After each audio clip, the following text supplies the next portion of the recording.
Bom, gente, boa noite a todos e todas, né, aqui presentes. Eu também gostaria de cumprimentar aí o público que estão nos acompanhando, né, pela internet.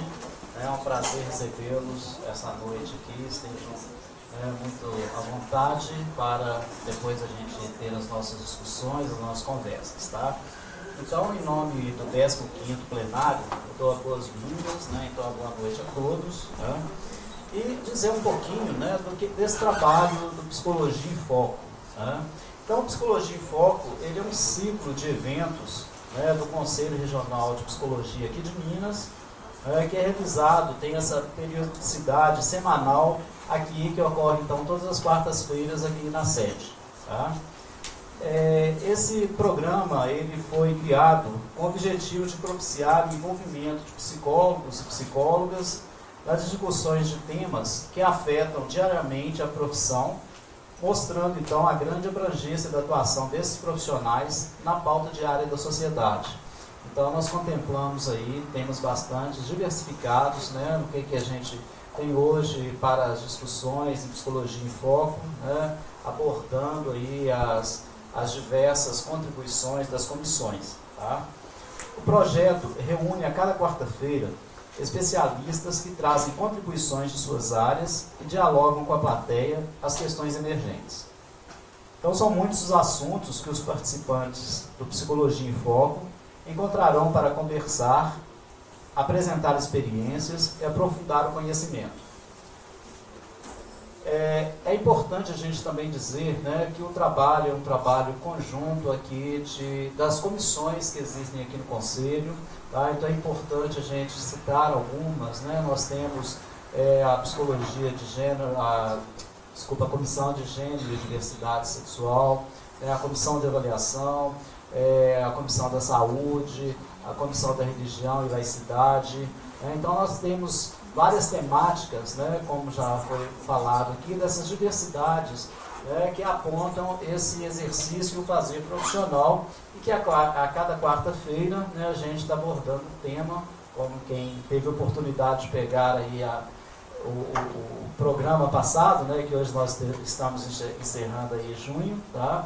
E que vocês também podem ter acesso, né, ao calendário das próximas atividades, né, através da nossa página, né, do site do Conselho e também pelo Facebook, onde que a gente disponibiliza, né, as datas, né, reforçando aí que são as quartas-feiras, e os temas, né, que serão abordados a cada semana, tá? Esse Psicologia em Foco, né, intitulado então A Importância das Técnicas do Psicodiagnóstico, ele é fruto, né, dessa nossa comissão de avaliação psicológica aqui do Conselho, da qual eu coordeno, tá?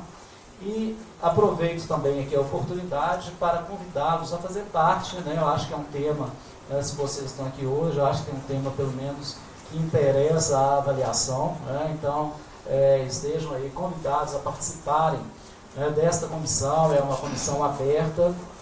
Nós temos as reuniões aqui no Conselho às segundas-feiras, tá? E também vocês podem ter acesso às datas de todas as reuniões, né, das comissões através da agenda que ela é disponibilizada aqui na página do Conselho, tá? Então é muito importante que vocês tragam então as considerações de vocês, né, as contribuições, porque é através dessas discussões que a gente promove, né, então o nosso debate, as nossas questões, né, para responder aí questões que são demandadas também pela sociedade, tá? Então, só para reforçar que esse evento, né, ele também é transmitido, né, via Facebook, né, e também, né, vocês também podem ter acesso a todas as outras programações que já foram faladas aqui no Psicologia em Foco, né, através, né, do nosso site, tá? Ao final, né, quando a gente terminar aqui também, eu vou pedir a vocês que tenham uma ficha de avaliação, que vocês avaliem, né, a nossa atividade, porque isso faz parte também do nosso crescimento, né, até mesmo da qualidade, né, que a gente espera atingir, né, hoje aqui, tá? Bom, então, dando início ao nosso debate de hoje, né, a importância das técnicas no psicodiagnóstico, nós teremos aqui como palestrante o professor Marcelo Rezende. Ele é psicólogo, mestre e doutor em psicologia da UFMG, professor da PUC Minas São Gabriel e coordenador da pós-graduação em avaliação e diagnóstico psicológico da PUC Minas.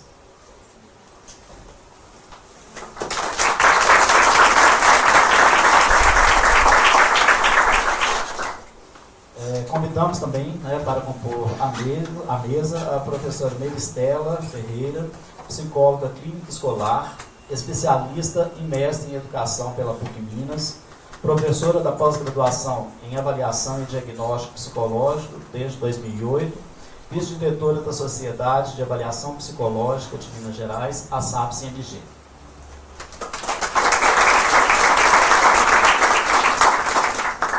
Bom, e meu nome é Delcio Fernando, Delcio Fernando Guimarães, que eu coordeno, então, vou ser o responsável aqui, mediando a nossa interlocução.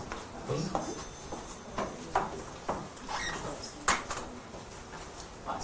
Não, por causa do Face, tá?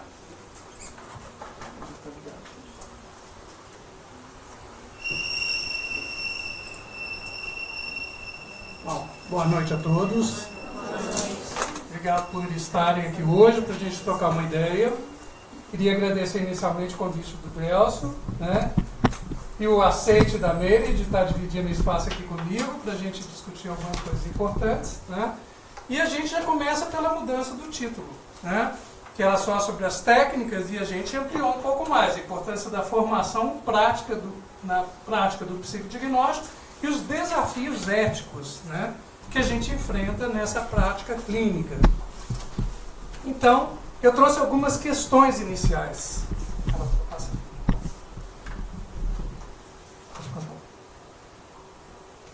Então, será que todo psicólogo está capacitado para fazer um psicodiagnóstico? O que ele precisa saber? Os conhecimentos teóricos são suficientes? As faculdades de psicologia estão formando psicólogos em condições de... Há diferenças entre um psicodiagnóstico infantil e de adulto? E quais, então, são os desafios éticos nessa área de atuação? Então, isso é só para vocês começarem a pensar se vocês sabem responder essas questões, e depois a gente vai chegar nelas no final da apresentação. Tá? Então, para a gente pensar um pouquinho no psicodiagnóstico, vamos relembrar algumas coisas importantes. Então, eu gosto muito dessa frase. O psicólogo ele deve tatear pelos meandros da angústia, da desconfiança e do sofrimento da pessoa que procura ajuda. Uma frase lá do Raimundo. Então, isso é para quê? Para a gente pensar que a gente está lidando com uma pessoa. E a gente tem que ter essa sensibilidade de saber receber, de saber tratar, de saber entender o que essa pessoa, com sofrimento, está fazendo. O que ela está buscando? Como que eu posso ajudar? Então a gente tem que ir com muito cuidado. E às vezes a gente tem a impressão que o pessoal que trabalha com avaliação é testólogo. Chega o sujeito e bumba, vai aplicando o teste em cima dele. Não, a gente está na clínica, Então, usando testes, usando outras técnicas, a gente tem que lembrar que a gente está trabalhando com uma pessoa que sofre. Tá? Então, só lembrando essa questão do tatear, tocar de leve, com cuidado, atenção, com proximidade. Ok? Então, vamos retomar alguns autores importantes sobre essa área. Ana Lopes ela vai falar que o termo diagnóstico significa discernimento, faculdade de conhecer, de ver através de. É o conhecimento do fenômeno através dos conhecimentos teóricos, procedimentos e técnicas psicológicas. O objetivo é organizar os elementos de forma a obter uma compreensão do cliente, a fim de ajudá-lo, considerando o contexto onde ele está inserido. Então eu fui grifando partes importantes para a gente relembrar do que é importante para o psicólogo na hora que ele vai fazer esse tipo de atendimento. O que a Arzeno contribui? Então ela diz que o psicodiagnóstico é um estudo profundo da personalidade, do ponto de vista fundamentalmente clínico, através de técnicas da psicologia, as mais diversas, entrevistas, técnicas, testes psicológicos, visando conhecer a pessoa que nos procura porque precisa de nós. Então é uma avaliação psicológica, a Cunha traz, feita com propósitos clínicos e, portanto, não abrange todos os modelos de avaliação psicológica de diferenças individuais. Então ela já aponta aí o quê? E quando a gente trabalha com avaliação psicológica, uma coisa é trabalhar na clínica, outra coisa na seleção, outra coisa no porte de arma, né? Então, o que vamos ver aqui na questão clínica, né? Então, é um processo que visa identificar forças e fraquezas no funcionamento psicológico, com foco na existência ou não de patologias. É um processo científico limitado no tempo e utiliza técnicas e testes psicológicos. Então, lembrando, limitado no tempo, ou seja, começo, meio e fim, né, de uma forma muito mais rápida. Ao campo, uma outra grande autora, ela traz o seguinte, que é uma situação com papéis bem definidos e com um contrato no qual uma pessoa pede ajuda e outra aceita o pedido dentro de suas possibilidades. É uma situação bipessoal de duração limitada, cujo objetivo é conseguir uma descrição e compreensão o mais profunda e completa possível da personalidade do paciente ou do grupo familiar. Abrange os aspectos passados, presentes e futuros dessa personalidade, utilizando certas técnicas como entrevistas e testes. E ela, então, em termos de objetivos, vamos pensar o que a gente então pretende fazer quando faz um psicodiagnóstico, né? A Zena ela vai falar o seguinte: fazer um diagnóstico, avaliar o andamento de um tratamento, como meio de comunicação em pessoas com dificuldades iniciais de conversar sobre si mesma, principalmente crianças e adolescentes. Então, às vezes, aqueles adolescentes, né, que são muito introspectivos, muito retraídos, né? Às vezes o psicodiagnóstico, ter atividades, faz com que se crie uma relação muito mais fácil, né, com o psicólogo. A outro objetivo é a investigação para a criação de novos instrumentos de exploração da personalidade e planejar o estudo sobre determinada patologia.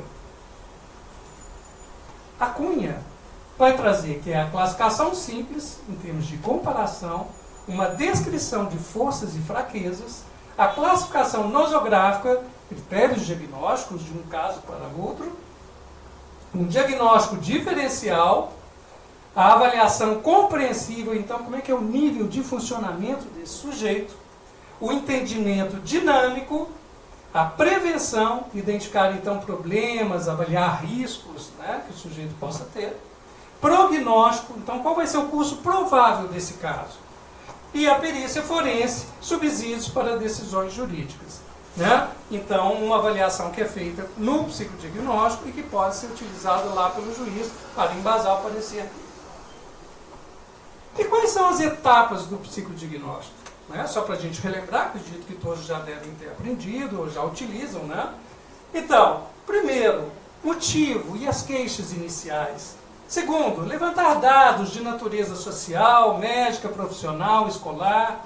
Terceiro, colher dados da história clínica, pessoal, do ponto de vista psicopatológico e dinâmico. Quarto, o exame do estado mental. Como é que esse sujeito está lá? Ele está orientado? Ele está lúcido? Como é que está a atenção dele? Então a gente já faz esse exame de levantar hipóteses tão importantes, né, como etapa do psicodiagnóstico. Diante de todas essas informações que eu tenho, qual é a impressão que eu tenho? O que eu estou achando desse caso? A partir dessas hipóteses, então, eu vou estabelecer o meu plano de avaliação, né? Será que se trata, então, de um déficit intelectual? Então, o que eu vou utilizar para ver isso? Tá? Então, estabelecer o contrato. Então, quantas vezes o sujeito vai, como é que vai ser o pagamento, como é que é toda a questão dinâmica ali do atendimento em si. Né? Isso tem que ficar bem claro. Levantar dados qualitativos e quantitativos. Então, quando eu estou levantando esses dados, eu já estou então aplicando as minhas técnicas, né, a partir das hipóteses. Selecionar, organizar e integrar todos os dados significativos, que são resultantes dessa testagem utilizada, ou das técnicas utilizadas, né? E comunicar resultados, que é a devolução, o laudo, propondo soluções. E o encerramento do processo, né, através da devolutiva. Ok? E aí, então, a gente tem uso das mais diversas técnicas no psicodiagnóstico. Conseguem identificar essas técnicas? Algumas. Muito bom. Né? Então, algumas importantes aí na utilização do psicodiagnóstico. Pode passar. Então, sobre o uso das técnicas. A média de técnicas e testes numa avaliação é em torno de 5. Numa entrevista e mais 4 técnicas. Isso é uma coisa que a gente já começa a pensar. Alguns pareceres, né, alguns diagnósticos que a gente vê, às vezes, na clínica, sendo dados com a pessoa utilizando apenas uma técnica. Às vezes, só a entrevista. Né? Às vezes, fez um D2 e já diz do sujeito. Né? Então, coisas importantes para a gente pensar. Né? Os testes complementam os dados percebidos através das entrevistas. Então, lembrando a importância que a entrevista tem no psicodiagnóstico. Ela vai dar toda uma visão do sujeito que as técnicas utilizadas posteriormente vão começar a vislumbrar. Isso tem a ver? Não tem a ver? Olha só como é que isso está batendo com os dados que o sujeito trouxe sobre ele. Né? O quanto que isso vai diferenciando das coisas que eu percebi. Lógico que quando a gente está numa avaliação clínica, menos ganho secundário o sujeito tem. Concorda?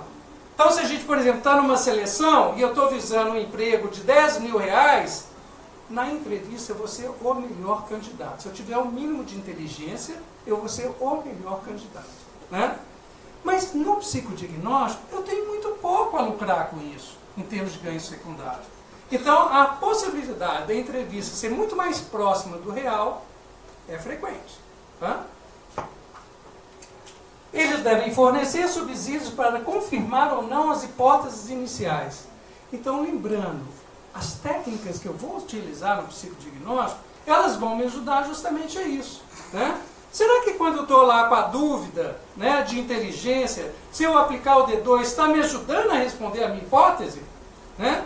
Se eu estou utilizando o CAT lá na avaliação infantil, eu estou respondendo a uma dúvida de déficit intelectual? Então são essas questões. A gente tem que usar técnicas que vão responder às nossas hipóteses. Confirma a hipótese? Não confirma a hipótese? Que outras hipóteses foram levantadas durante o processo? Então tem coisas até isso. Não é uma coisa estanque, né, que a gente já faz. Vai ser isso. Não, às vezes o próprio processo vai dizendo, opa, eu tenho que averiguar agora uma outra questão que apareceu. Ok? Então vamos em frente. Nenhum teste isolado proporciona uma avaliação abrangente da pessoa. Né? Ou nenhuma técnica isolada. Você pode ter uma visão, mas será que ela é suficiente? Né? O melhor teste do mundo, né? Será que resolve? Temos que tomar cuidado, inclusive, porque o teste não fala do contexto da pessoa. Né? Então, eu brinco muito que o Rocha é o the best. Né? É o melhor teste que a gente tem. Mas, será que ele sozinho, sem entrevista, eu posso interpretar de fato o que acontece? Ou eu tenho que ter o contexto do sujeito para entender o que ele respondeu no teste? Né? Será que quando ele vê morcego lá nos cartões, é porque ele tem medo de morcego? Ou será que ele é biólogo e mexe com morcego e por isso ele gosta tanto de morcego? Ou gosta do Batman. Ou do Batman? Isso mesmo, né? Então, uma série de testes permite uma validação intertestes dos dados obtidos para melhor inferência clínica. Isso que eu falei. Olha que bacana, a gente fez a entrevista, o sujeito falou uma série de coisas. Apliquei os testes, está confirmando aquilo. E o outro também. Então, aquele indicador, ele se torna muito mais forte do que um que apareceu unicamente num único teste.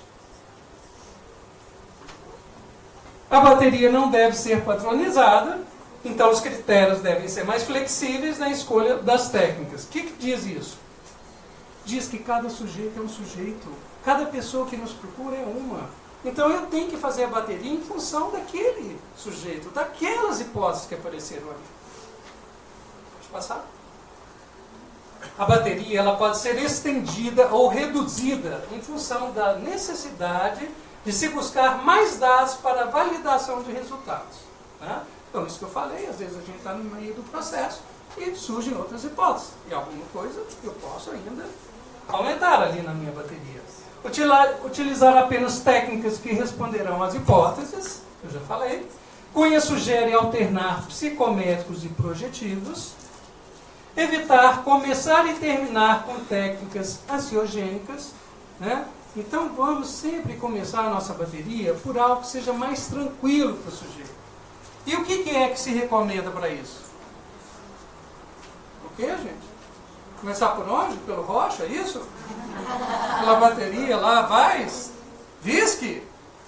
Não, então normalmente a gente faz as entrevistas e depois técnicas menos ansiogênicas, que são o quê? Os desenhos, né? Os inventários. O inventário, o sujeito vai falar aquilo que ele sabe dele. O que tem de problema nisso? Nenhum. Tranquilo.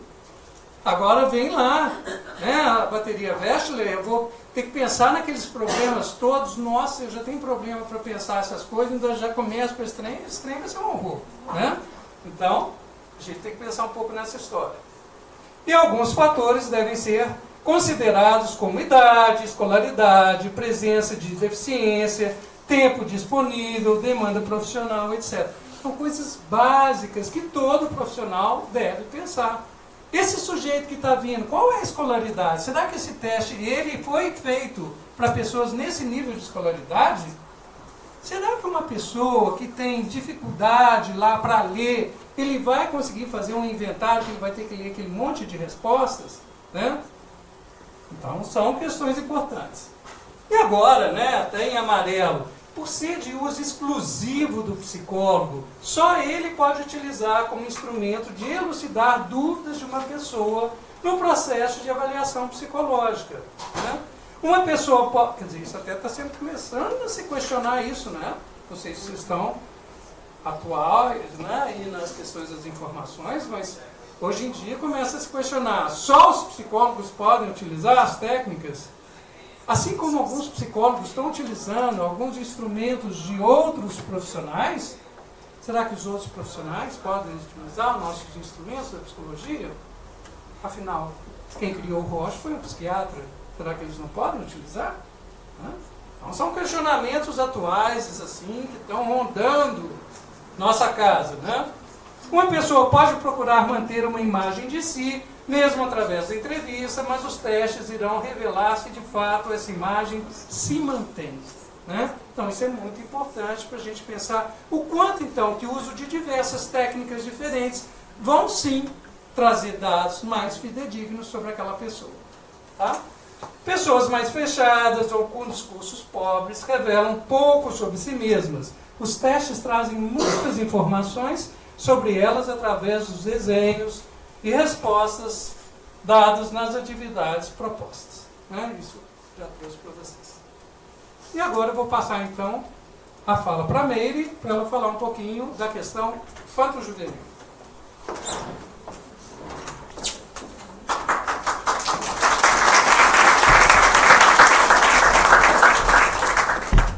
Boa noite a todos. Inicialmente eu quero agradecer ao Délcio e ao Marcelo pelo convite. Marcelo me convidou para dividir hoje com ele, porque eu tenho uma trajetória de psicologia clínica trabalhando com crianças e adolescentes. Ao longo de 32 anos de prática de consultório, eu atendi muito esse público aí, e eu gosto muito de falar a respeito dessa experiência, desses desafios que a clínica infanto-juvenil nos oferece. Então, a primeira questão que eu gostaria de colocar para vocês há especificidades no psicodiagnóstico de criança e adolescente. Por quê? Em princípio, temos que pensar que a criança e o adolescente são sujeitos em formação, em desenvolvimento. Então, a gente pensar em estabelecer em um estudo de personalidade, de um psicodiagnóstico de uma criança ou de um adolescente, nós temos que pensar que esta personalidade está em formação, se estruturando.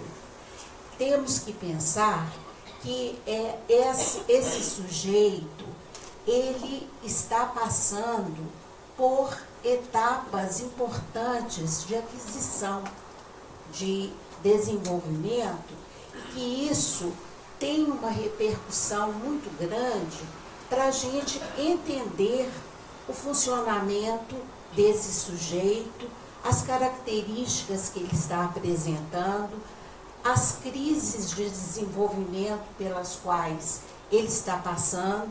Então, a gente tem que ter essa compreensão, além do que nós vamos ver que, no caso de uma criança, elas são trazidas pelos pais para nós. Então, isso faz uma diferença considerável. É diferente do adulto que, em sofrimento psíquico, ele nos procura, não é? E até é importante a gente frisar o seguinte, que a pessoa, o cliente que nos procura, ele não vem pedir psicodiagnóstico, ele não vem pedir avaliação psicológica, ele vem porque ele está em sofrimento e ele quer que nós o ajudemos nessa situação, a amenizar, a superar esse sofrimento. Então, isso é um diferencial. E eu gosto de dizer sempre para meus alunos que nós não escolhemos os nossos clientes, nós somos escolhidos por eles.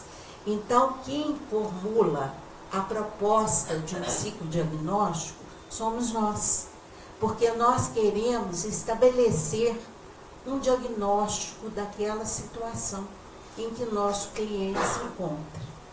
E no caso da criança e do adolescente, nós vamos ter duas modalidades de coleta de informações. Essas modalidades, elas são do autorrelato, quando a própria criança ou adolescente fornece informações. Então, é imprescindível.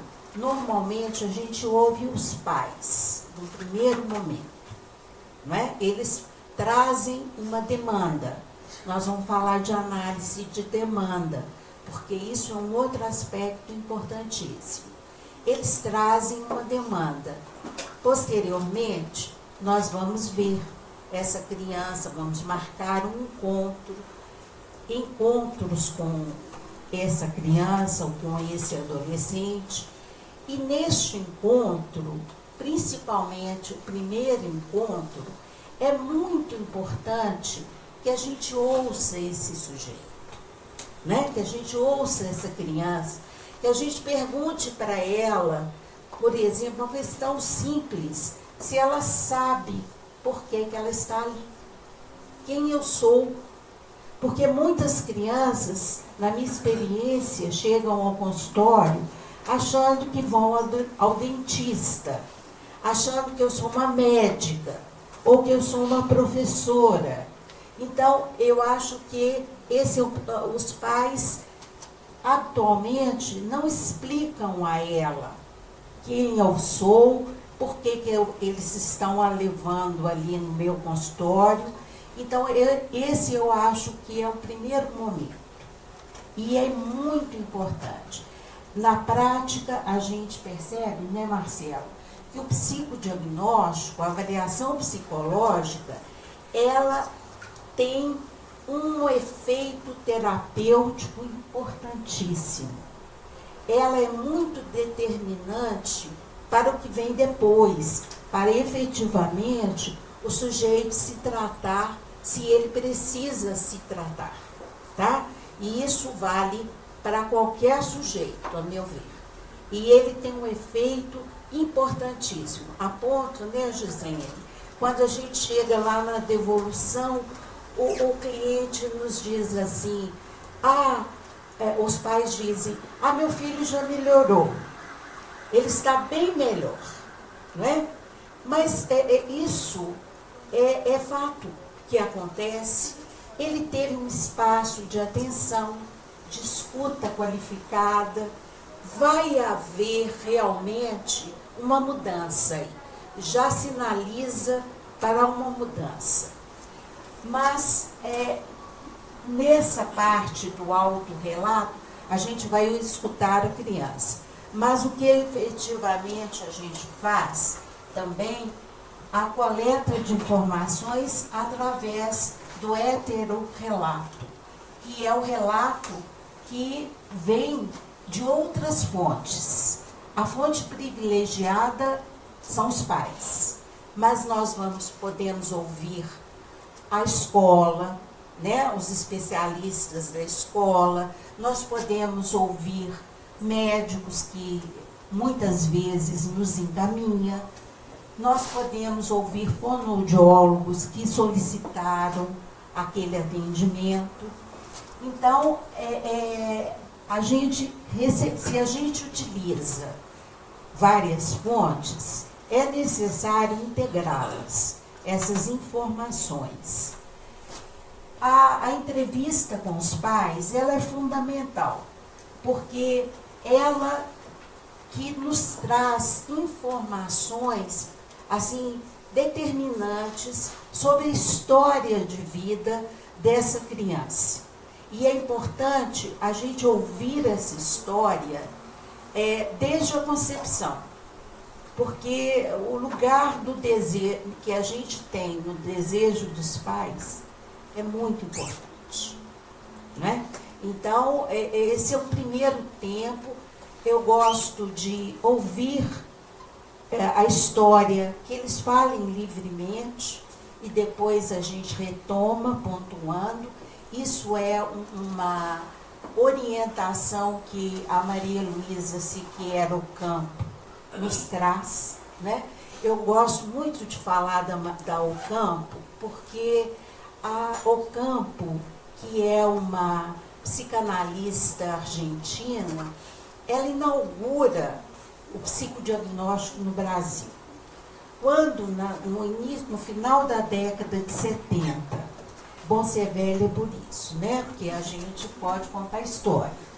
Então, no final da década de 70, quando o livro da Ocampo chegou no Brasil, gente, foi um best-seller da psicologia, sabe? Então, nós psicólogos, assim, descobrimos coisas que a gente não sabia, né? Então, ela é um marco da fundamentação teórica do psicodiagnóstico. E aí, ela vai nos trazer um capítulo primoroso sobre a entrevista com os pais, que ele não superou. Que eu falo com meus alunos também, eu trabalho com TAT, eu falo que o TAT é de 1938, né? Então, aliás, desculpe, 1943. 38 foi uma primeira apresentação. O teste está aí. Ele é ótimo, porque o que é bom fica, o que não é, passa, né? A gente nem tem notícia mais. E esses passos da entrevista inicial, da qual a gente vai coletar uma série de informações e começar a formular as nossas hipóteses. Dentro dessa entrevista tem um aspecto muito importante, que é a análise da demanda. Os pais trazem a demanda e é muito importante a gente analisar se essa demanda, ela parte deles mesmos. Eles trazem um problema de comportamento que o filho está apresentando, por exemplo, e que está incomodando extremamente, eles não estão sabendo lidar, ou se eles chegam e nos dizem, a escola, a psicóloga da escola nos indicou para vir aqui, porque ele está tendo muito problema, muita dificuldade de acompanhar na escola. Ele está desmotivado, extremamente. Então, aí tem uma diferença, gente. A gente tem que começar a raciocinar. Eles vieram porque a psicóloga disse que há um problema. E é preciso ficar antenado o tempo todo até onde que eles realmente reconhecem que há um problema ou que há um sofrimento ali. Isso é um diferencial, análise de demanda. Bom, no atendimento de crianças, uma das técnicas que eu refuto como muito importante, especialmente para quem lida com crianças muito novas, é a entrevista lúdica, ou a hora de jogo diagnóstica, que nos foi trazida inicialmente pela Arminda Berasturi, que é outra psicanalista argentina, que propôs essa técnica exatamente para atender crianças de 3. Gente, a gente tem, na clínica, a gente recebe criança de 3 anos. Eu já exibi criança de 2 anos. E você atender uma criança nessa fase exige muita habilidade do psicólogo. Muita habilidade, né? Porque atualmente são crianças que nem falam.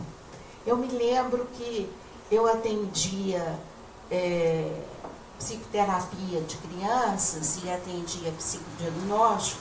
Um dia eu atendi um adolescente, pré-adolescente de 12 anos, eu já o atendi em psicoterapia há mais tempo. E quando eu fui levá-lo na sala de espera, havia um casal com um pequenininho de 3 anos. Aí ele olhou, esse meu cliente de 12, olhou para mim, olhou bem pro bebê, né, o bebê, e disse, mas já amei. Tipo assim, né, tão pequenininho já está aí, né, para ser atendido.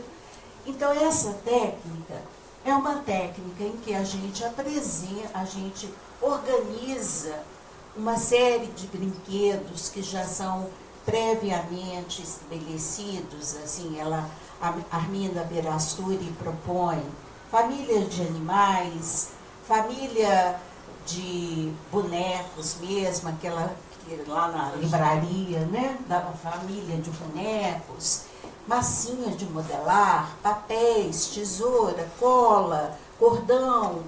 A gente coloca tudo isso, carrinhos, a gente coloca sobre a mesa e quando a criança entra, a gente diz, olha, tudo que está aqui eu trouxe para você brincar durante 40 minutos como você quiser.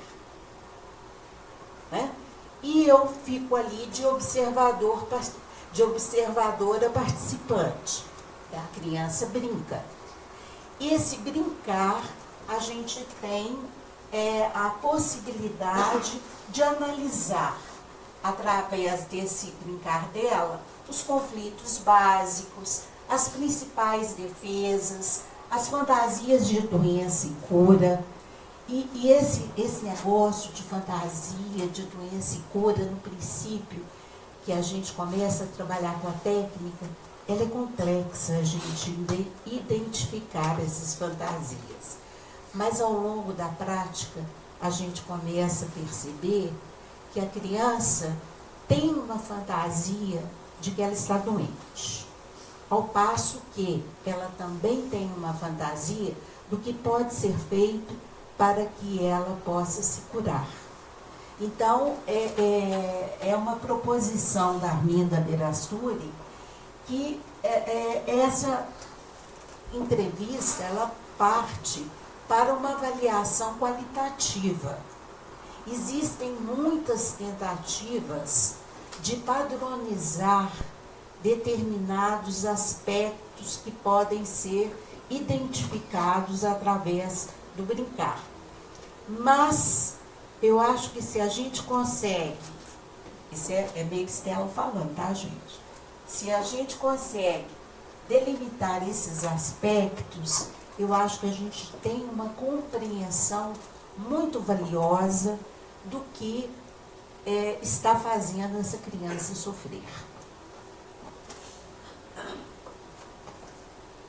Bom, no caso do diagnóstico de crianças, especialmente crianças, mas do adolescente a gente pode relevar isso, o psicólogo deverá ter em vista de que a organização do aparelho psíquico e das defesas está em formação, não sendo possível equivaler o sintoma à doença. Na elaboração de determinadas fases do desenvolvimento da criança, do ponto de vista emocional, principalmente, se a gente pega uma leitura das fases do desenvolvimento psicossexual freudiano, a gente percebe que todos nós passamos por fases críticas, por maior ou menor dificuldade de elaboração dessas fases. Então, isso é um aspecto a ser considerado, porque, às vezes, o que os pais estão descabelando para lidar, na realidade, é uma fase crítica que a criança está passando, que não necessariamente é uma patologia. Tá? Então, a gente tem que ter essa condição de avaliar isso. E alguns elementos para a formulação desse diagnóstico a gente deve relevar. Por exemplo, um exame apurado dos motivos da consulta e das características do sintoma do cliente. Eu já falei sobre a análise de demanda. Às vezes é um quadro de enurese, mas a gente tem que pesquisar muito essa queixa para ver se é uma dificuldade de elaboração de uma fase ou se na realidade, pela persistência, isso já chama atenção para um provável, o sintoma sinaliza para um transtorno emocional aí. Então, a gente tem que ter essa análise. Os elementos do desenvolvimento, a avaliação das características cognitivas, psicomotoras e emocionais, à luz da experiência do sujeito, e não apenas em relação ao comportamento esperado para a idade. Né? Então, esse é um outro cuidado que a gente tem que ter ao fazer isso.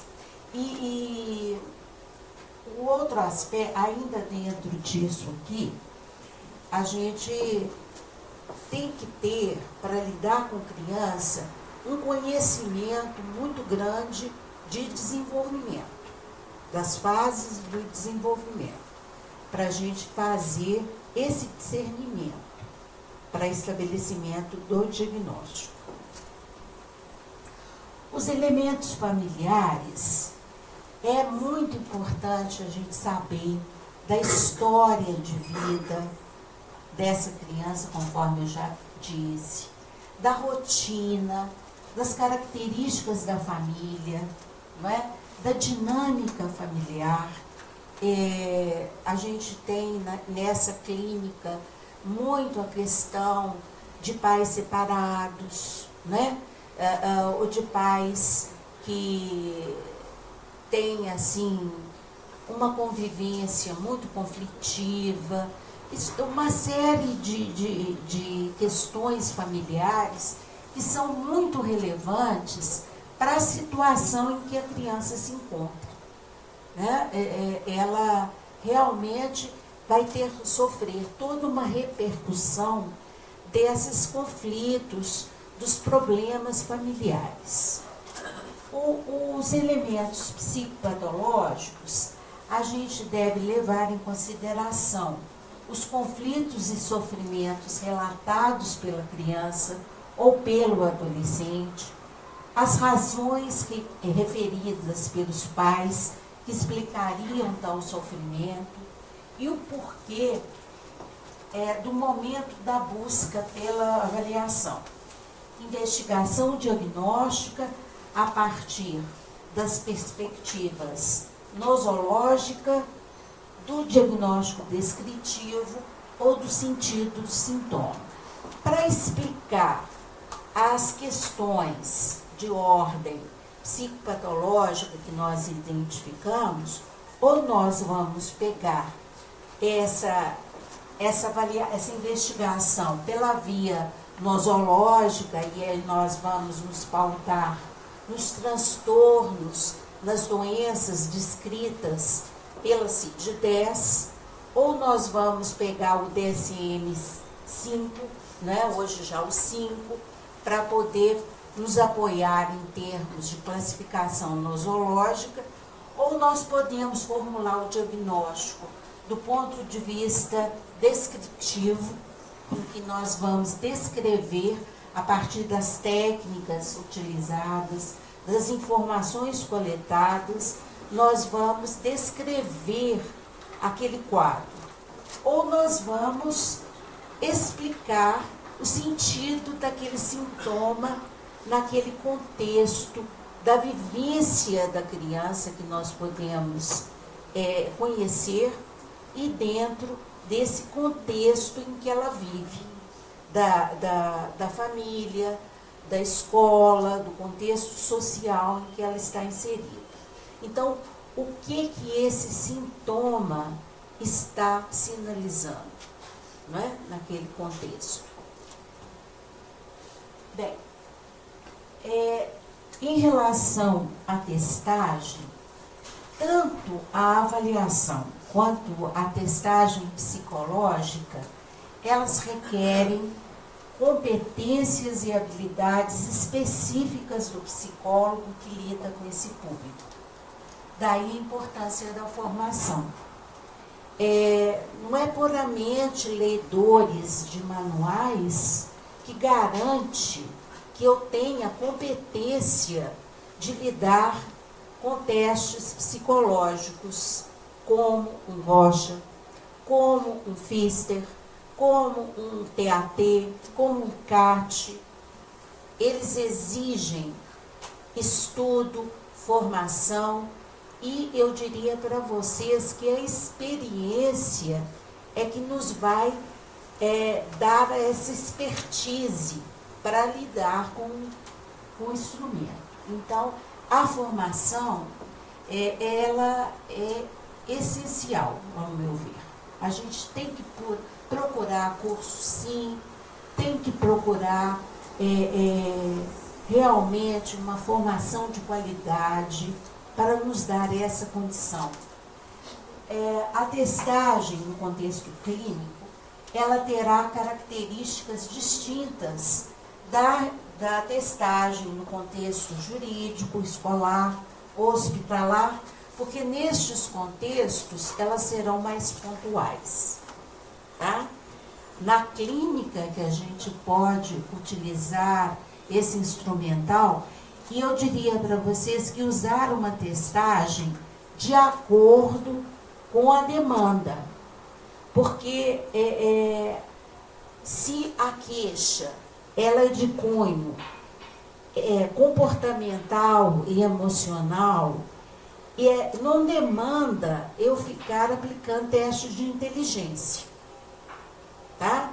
Se a queixa ela tem a ver com dificuldades escolares, com o sujeito realmente ter uma produção na escola, eu acho que aí demanda uma avaliação intelectual de profundidade, como eu vou conseguir com o VISC 4, por exemplo, né? Então, eu acho que a gente, ao fazer a escolha dos testes de qualidade adequados para a faixa etária, eu tenho que ter em vista a demanda do avaliando, tá?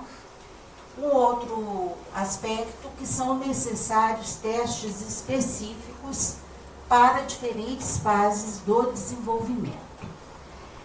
Mesmo considerando, por exemplo, essa técnica da entrevista lúdica, que é provável, é possível ser aplicada até 10 anos, a gente vai ver na experiência de consultório que muitas vezes o menino de 10 anos não gosta de brincar, ele já é precoce. Ele acha até, se você coloca ali, que você está subestimando a capacidade dele. Ao passo que a gente tem crianças de 10 anos que adoram, que querem brincar. Isso é uma outra questão que a gente deve ter em vista. O número de... Um grande problema em relação à testagem que nós encontramos hoje é o número escasso de instrumentos, principalmente na área de personalidade, né, Gisele? Nós estamos muito restritos de testes que nos atendam. Então, há de pesquisar, né, há de nós termos aí a turma de pesquisadores da área de avaliação que possam nos auxiliar nisso aí. Passa a palavra. Passa o bastão.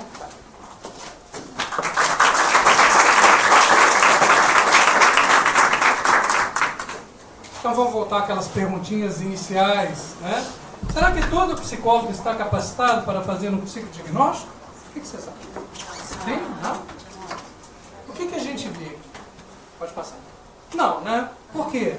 A maioria das nossas faculdades não dão a formação necessária para um psicólogo estar atuando, ok? Algumas sim, muito bem, outras mais ou menos, e outras quase nada. Né? Pode passar?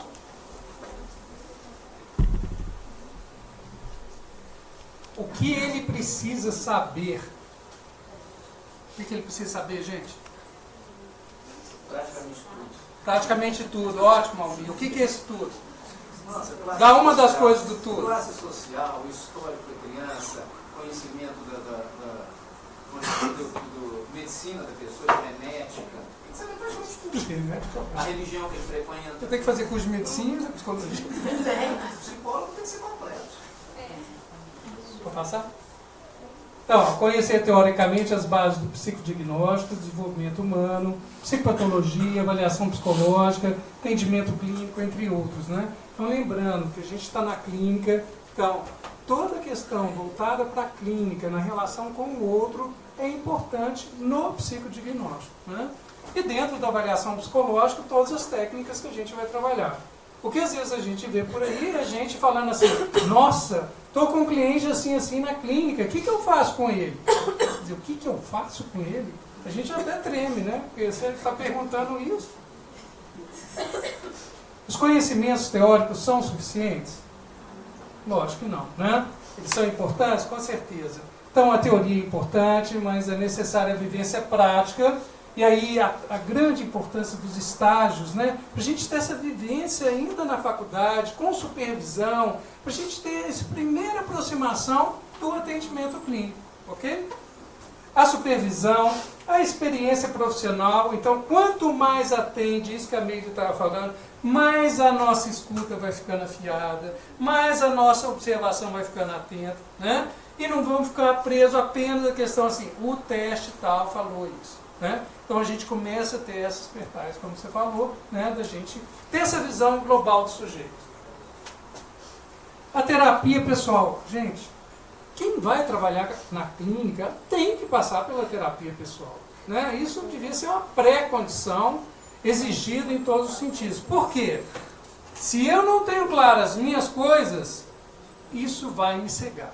Eu vou olhar de forma enviesada, né? Então, principalmente quem trabalha lá com família, né? Chega lá a mãe reclamando do pai, que não sei o quê, e eu já tenho uma vivência ruim com meu pai. Nossa, a mãe tem razão em tudo, né? Esse pai é o ó do Borogodó. Né? Então a gente tem que tomar cuidado, porque isso vai interferir. Isso não é só na clínica, em qualquer avaliação psicológica, né? Até lá na seleção, se eu não tenho isso claro, eu vou olhar enviesado. Então, prestem atenção, terapia pessoal é tudo de bom para quem quer ser psicólogo. Tá? E o aperfeiçoamento, né? A formação permanente do profissional. Não basta eu ter lá a graduação e falar, graças a Deus, né, meus afiliados?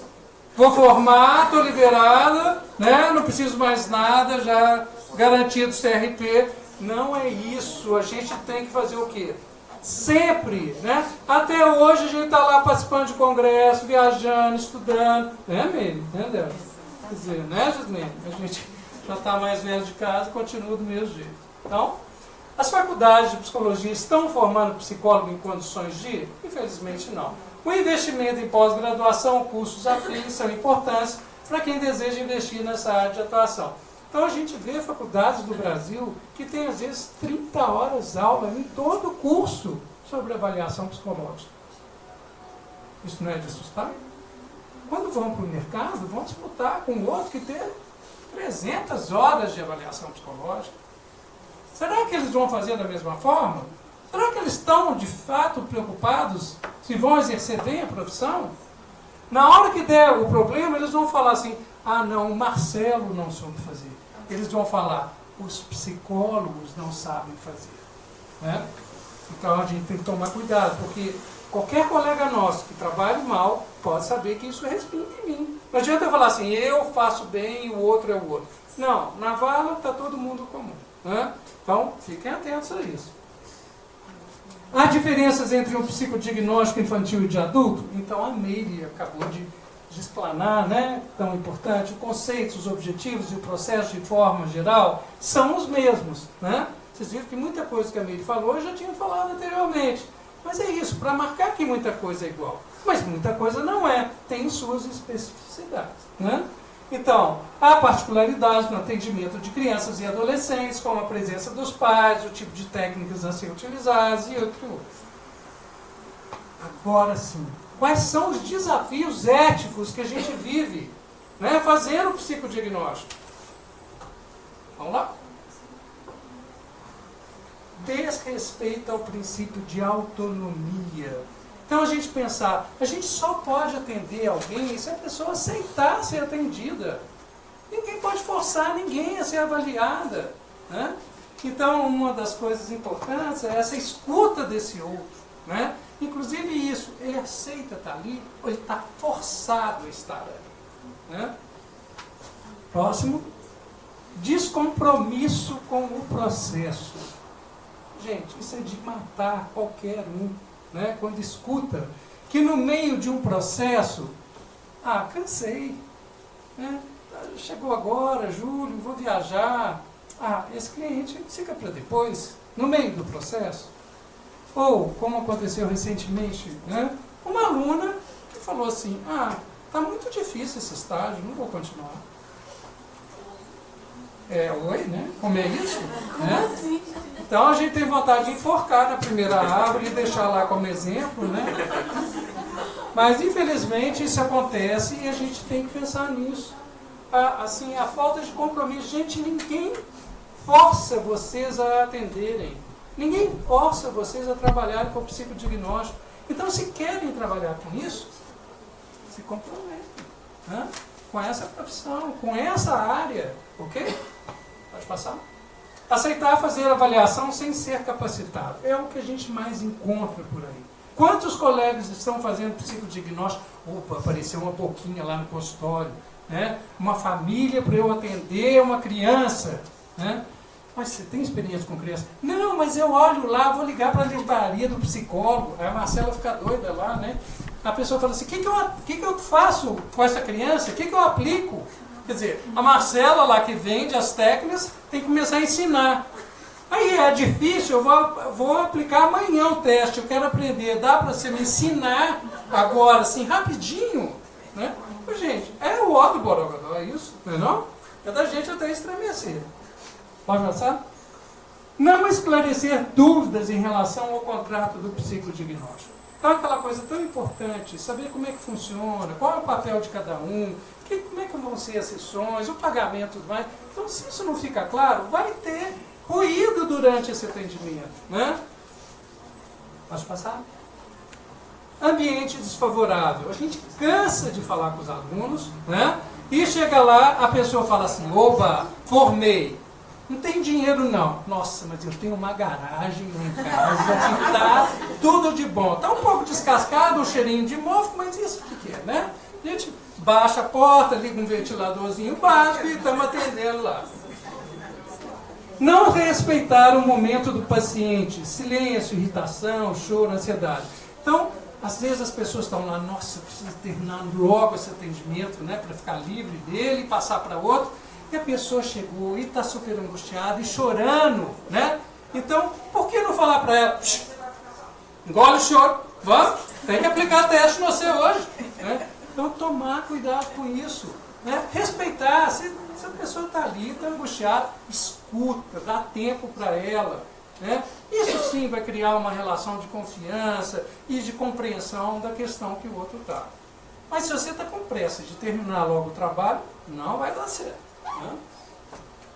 Escolha incorreta das técnicas. Já falamos isso inicialmente, a Meire reforçou, né? Então, escolher a técnica certa para aquilo. Ah, mas eu sou ótimo no Rocha. E aprendi o Zuliger. Então eu vou aplicar o Zuliger e o Rocha, né? Ou então eu vou aplicar 3 técnicas de inteligência, porque aí eu vou saber bem como é que ele está na questão da inteligência. Gente, toma cuidado. Você está escolhendo lá, então, ou você confia na sua técnica, ou você não confia, né? Usa uma técnica para determinado fim. Tem que usar 3 para o mesmo fim, ok? Aplicação e correção inadequada das técnicas. Então a gente vê demais. Nossa, eu estou craque para aplicar lá o HTP. Já sei que é folha em branco, a posição das folhas, vou fazer 4 desenhos, né? Porque o manual fala 3, mas o professor fala é obrigado 4, é isso mesmo, né? Quer dizer, a gente tem que fazer o desenho da figura humana do sexo oposto, então sempre HTP 4 desenhos. E a pessoa aplicou lindamente. Na hora de corrigir, é o samba do crioulo doido, né? Não sabe mais fazer, não sabe ir no manual, não sabe o que é importante ali, o que faz diante de tantos indicadores que o desenho traz. Então, gente, vai usar a técnica, ninguém força vocês a usar as técnicas. Você, profissional, vai escolher qual técnica você conhece de fato. E sim, essas técnicas use com razão, desde que ela tenha a finalidade que você pretende, ok? Senão a gente fica com aquela impressão assim, eu tenho que saber todas as técnicas, tenho que saber aplicar, corrigir. Não. Escolha dentro dessas mais correntes, né? Mais frequentes e que você domina e confia no seu instrumento. E sim, fica um cara bacana ali nessa técnica. Embasar o resultado em apenas uma técnica. Olha, na minha experiência, uma vez eu até ajudei a comissão, mais anos atrás, o que a gente via de laudo escrito assim, usei tantas técnicas, aí vai no laudo e só fala da entrevista. Então por que usou as técnicas? Se tudo é baseado na entrevista. Então até, né, nos estágios que eu dou lá na PUC, eu falo assim, eu forço os alunos aqui a saberem o que cada técnica está ajudando a ele na compreensão do sujeito. Senão, qual o objetivo de usar a técnica, né? Então, pensar nisso. E o uso de material inadequado ou desfavorável. Então, a gente vê isso com muita frequência também, né?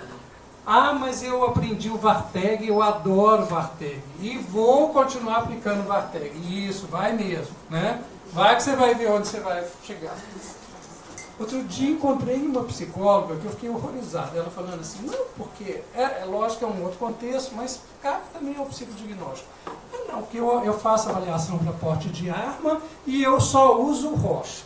E porque o Rocha é isso, o Rocha é aquilo. Eu falei, gente, Tem toda uma questão para ver o sujeito lá, para ver se ele pode ter pó de arma. E a pessoa fala, não, é uma única técnica. É a mesma coisa que eu falar aqui no psicodiagnóstico também, que eu vou ver inteligência aplicando o inventário. Não, mas eu adoro o inventário, então o inventário vai responder a tudo. Né? Então, tomar muito cuidado. Desconsiderar informações relevantes em detrimento de outras. Né? Então, lembrar, se eu usei várias técnicas, entre elas entrevistas, testes, inventários e outros, tudo tem que ser relevante. Eu tenho que levar isso em consideração para a minha avaliação final. Lógico que algumas coisas vão ter mais força de característica do sujeito, outras menos. Mas você tem que estar atento a todos esses indicadores que apareceram. Desconsiderar os responsáveis no caso de menores incapazes e interditos. Né? Então essa é uma observação importante, porque às vezes as pessoas têm muita dificuldade de lidar com os pais. Né? E às vezes preferem fazer tudo lá com a criança e quase nenhuma hora chamar os pais. Ou às vezes se ater à presença da mãe, que é muito comum. Ah, o pai não pode, o pai viaja, então deixa por isso mesmo. Né? Não, a gente não pode descartar ninguém da família. Né? E aí que às vezes a gente tem que estar atento, que às vezes não são só os pais, às vezes não tem pai, tem tios que são importantes, ou convive com os avós. E às vezes, por que não chamar essas pessoas? Uma criança pequena, que às vezes fica muito tempo com a babá, será que a babá não pode trazer uma série de informações importantes? Então, pense no contexto em que essa criança ou esse jovem está vivendo. Falta de sigilo sobre as informações. Então, a faculdade é palco disso, né, de uma forma muito clara, e vocês têm que estar atentos a isso, porque às vezes escapa. A gente fica lá naquele furor, né? Nossa, hoje eu atendi uma pessoa, você precisa ver como é que ela estava descabelada lá, e doidaça, e falando um monte de coisa, e a gente fica com aquilo tudo na cabeça e começa a falar ali, e aí você está no corredor e passa a irmã da pessoa que você atendeu. Você não conhece, ficou sabendo de tudo, né? Ou você está no banheiro da clínica, e a pessoa que acabou de ser atendida e você está lá falando está dentro da cabine. Né? E aí, como é que essas coisas ficam? Às vezes até estudo de casos. Né? Por exemplo, eu dou aula de rocha. E às vezes as pessoas falam assim, gente, olha só o que eu vi nesse cartão. Né? Ah, porque eu vi isso, que eu vi aquilo. Eu falei, gente, no começo tudo é muito engraçado. Você está falando para todo mundo rindo, achando bom, né? Isso. A hora que a gente começa a interpretar, fala, ah, você viu isso. Né? Você viu isso, quer dizer que você é aquilo tudo ali. Pois é, então, não podemos estar colocando esses dados em público, então a gente tem que restringir isso ao nível privado. Exposição do paciente, isso vale, então, dessa forma, vale muito para nós profissionais que estamos também em congresso, né? E que às vezes a gente traz os casos clínicos que são muito importantes para o aprendizado, para a gente aprender, e no sentido assim, da gente ter mais experiência com outros profissionais que atenderam. E às vezes a gente esquece, né, do sigilo das informações. E às vezes a gente começa até a detectar, já sei quem é essa pessoa. Né? Às vezes a pessoa não troca o nome, né, e traz as coisas assim de uma forma, e passa aquele caso para todo mundo que está lá assistindo. Então lembrar, caso clínico, essas coisas, a gente não passa adiante. Né, de uma forma mais restrita e tomando todos os cuidados éticos em relação ao sigilo. A guarda de material sigiloso no local inapropriado, então pensar nisso, né, o Conselho ele orienta a gente a guardar esse material. Nós estamos falando de uma pessoa, então todo o sigilo é importante, então tem que ter um lugar em que não vai ter acesso, principalmente quem atende em clínica ou instituição. Né? Então onde você vai deixar essas questões que são tão particulares de determinado sujeito? Numa pasta que todo mundo tem acesso, né? Então você tem que tomar cuidado. Né? Tem um armário que você pode deixar isso trancado. Né? Então eu atendi muitos anos na Polícia Militar, no Hospital Militar, e a gente tinha esse problema, a gente tinha que andar com tudo, andar para lá e para cá, porque não tinha um lugar. Quando tinha um lugar trancado era tudo de bom, né? E aí a gente guardava esse armário. Pode falar. Um caso que eu ouvi falar há muito tempo, que a mulher começou a levar os trabalhos, os testes para casa, porque o chefe do pessoal começou a arrombar um armário de aço para poder ter acesso aos testes. assim, chefe é um problema muito sério nessa questão de teste. Exatamente. Então a gente não quer dizer que às vezes até o chefe é psicólogo também, né? A gente não quer dizer que esse chefe psicólogo tem ética, né? Bom, para outro. Descompromisso com a verdade dos resultados. Então lembrar que às vezes a gente pode ser seduzido, né, a dar determinados resultados que não são aqueles reais do teste para ter algum ganho, né? Vamos pensar, aquela possibilidade do psicodiagnóstico voltado para a justiça, né? Então, se eu faço algumas coisas ali, sabendo que aquele caso ele vai ter o ganho de algum problema lá, né? Você vai ser real com aquilo que você observou ou você vai, coitadinho, né? Vamos ajudar o sujeito. Vamos falar que ele está pior do que ele está, porque aí ele vai ter acesso ao seu... Então tomem cuidado, vocês vão responder por essa questão, né? Interesses ou pressões externas, trabalho, alianças com os pais ou contra eles, o próprio paciente, etc. Então tomar cuidado com isso, né? Isso é muito frequente às vezes, principalmente nos atendimentos de família ou que estão envolvidos menores, né? Porque cria-se problemas muito importantes. Estar mais preocupado em cumprir tarefa do que compreender ou conhecer o outro, né? Então, vai trabalhar? Trabalhe com compromisso, né? Com o tempo necessário, o tempo que for necessário, né? E também não delongar além do que é o necessário, porque tem os dois lados da história, né? Ou eu quero ser muito rápido para passar logo, ou eu também vou quase que transformar aquilo que é o psicodiagnóstico, princípio, meio e fim, para ter uma visão do sujeito para poder ajudá-lo em terapia, né? E aí você já nem sabe mais o que você está fazendo no final das contas. O sujeito pode ficar com o sentimento de que ele está péssimo, né? Está muito doente. Já está fazendo já até o psicólogo está só alongando, isso, né? Então fica aquela fantasia. Principalmente se houve um contrato inicial, que você falou que são tantos encontros, e o trem já está passando, né?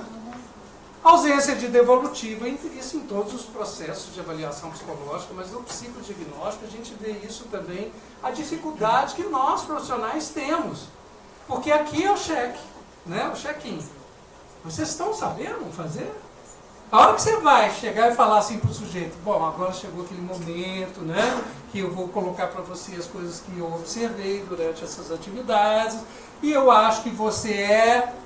O que eu vou falar, né? Então, eu trago um caso que é da seleção, mas que é muito, pode ser visto no psicodiagnóstico, é a pessoa pegar o laudo e falar, bom, então você é... papapá, papapá, papapá, papapá. Aí o cliente vira, não entendi. Não tem problema, vou ler de novo. Papapá, papapá, papapá. Então, ou seja, se você não dominou as técnicas, você não sabe em que aquilo está te ajudando, você não vai conseguir fazer o sujeito compreender. Tá certo? Então ficar atento a esse tipo de coisa. Laudos mal redigidos, gente. Laudo é o cartão de visita de vocês no mercado de trabalho. Fazer o laudo de qualquer jeito, né? E mandar para um profissional é a sentença de vida ou de morte. Porque a gente já viu cada coisa escrita por nossos colegas por aí que é de assustar, né? Laudo que não identifica o paciente. Laudo que não identifica quem fez. Laudo que não tem telefone, nada, número de CRP. Laudo que é escrito no rascunho, né? Com a outra, o lado da folha de coisas, né? Laudo escrito assim, subindo a mão, não tem problema nenhum, né, gente? Mas subindo assim, igual o palo, né? Ascendente, né? Com a montanha, assim. Laudo faltando partes, laudo que não fala nada com nada. Então, CRP, tem uma cartilha, né? Dizendo como que a gente elabora esses documentos, todo mundo tem acesso a isso. Vamos voltar ali um pouquinho aquilo lá, né? Isso é cartão de visita. Isso é muito bacana quando o profissional falou, nossa, seu laudo está muito bom, entendi tudo que você escreveu, né? Ou o profissional liga e fala assim, deixa eu te falar, recebi o seu laudo aqui, eu estou com umas dúvidas, né? Porque no final não estou entendendo, afinal é de que você está falando? Ele é social, psicótico, neurótico, um pouco de tudo ou nada disso, né? E eu tenho os laudos, são maravilhosos, que eu guardei de exemplo, para vocês não fazerem, né? Então tem uns que eu leio para vocês, assim, em sala de aula, que é assim, gente, afinal, qual é o diagnóstico que vocês dariam para essa pessoa? Né? Então, quando eu trabalhei na Junta Central da Polícia, os psiquiatras riam, né? A junta lá, Marcelo, que bom, sua colega escreveu isso aqui, traduz pra gente o que ela fez. Falei, gente, nem eu sou capaz de traduzir, isso aqui é de matar qualquer um mesmo, né?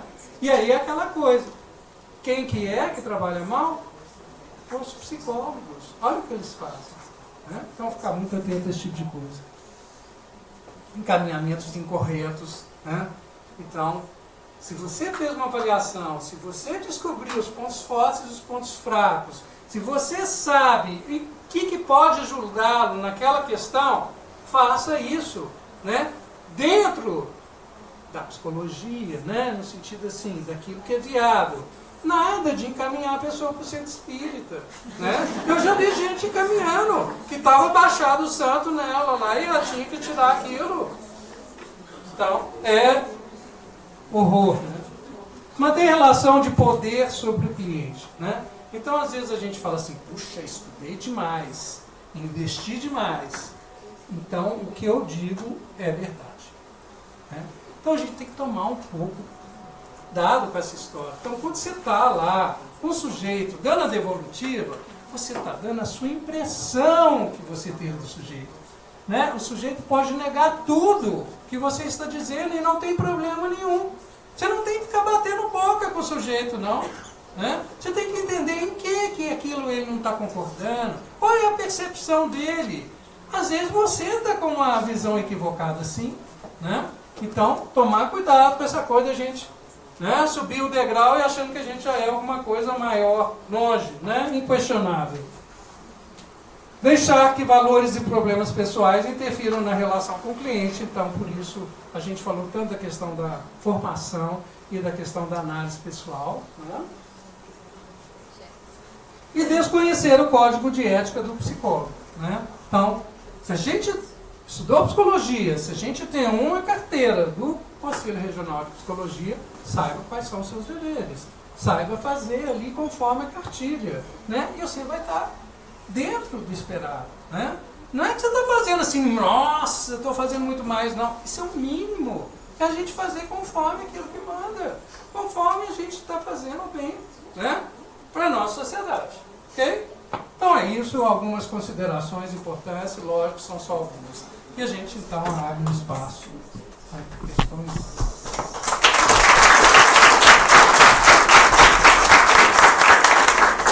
Você pode passar essas referências para a gente por e-mail? Posso? Por favor. Pode passar mais uma também, se vocês quiserem o contato, né? Essas referências são melhores. Essas referências são melhores, homem. Mesmo assim, Bom, gente, então gostaria aqui, né, de fazer um agradecimento, né, ao professor Marcelo, né, que tem contribuído aí com a gente também na comissão, né, de avaliação, a professora Meristela lá com a SAPS, né, na Sociedade de Avaliação Psicológica, e também, né, agradecer a presença, né, da professora Gislene, que tem, né, nos contribuído aí, um longo tempo também junto com a EMAP, né, nessa construção aí, muito bacana a sua presença, né, e agradecemos também, né, a sua vinda aqui, né, muito bem, tá? Bom, o que me tocou, né, quanto a essa discussão, né, o Marcelo acompanhando junto à comissão, a gente percebe, né, que a avaliação psicológica, ela tem uma questão que perpassa muito, né, pela ética, pela formação, né, e eu também faço parte aqui no Conselho da Comissão de Formação e a Comissão de Ética, e junto também da Comissão de Avaliação.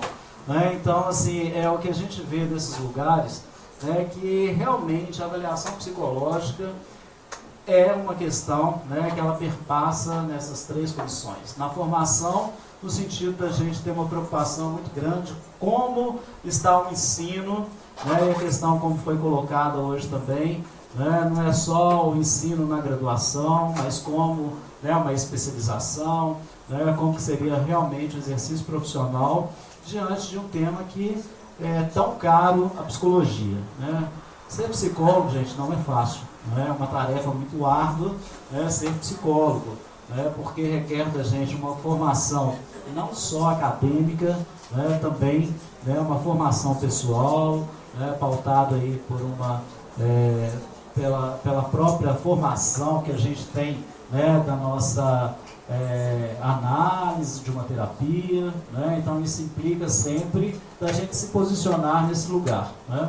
Então eu me remeto muito a essa comissão de formação, primeiramente, que a gente tem discutido isso também na comissão, né, os destinos mesmo da avaliação, né, desse profissional que a gente percebe, né, um tempo atrás, né, eu tive a oportunidade junto com a Meire, né, de dar aula, né, a gente tinha as disciplinas, né, eram mais amplas, né, na academia, e que com o passar do tempo foram diminuindo aí a quantidade de horas-aulas, né, na educação, né, vamos dizer assim. Mas sabemos que em detrimento disso também vieram outras questões, né, por exemplo, a psicologia hospitalar, jurídica, as políticas públicas, né, porque se a gente pensar na formação mesmo do psicólogo, a gente talvez hoje teria que contemplar um curso aí com, né, 10 anos de formação. 35 é pouco. Oi? 35 é pouco. Então, né, a gente sabe, né, dessas dificuldades, né, que a gente tem quanto à formação, mas que é uma questão também que a gente deve preocupar, né, com a qualidade desta formação, né?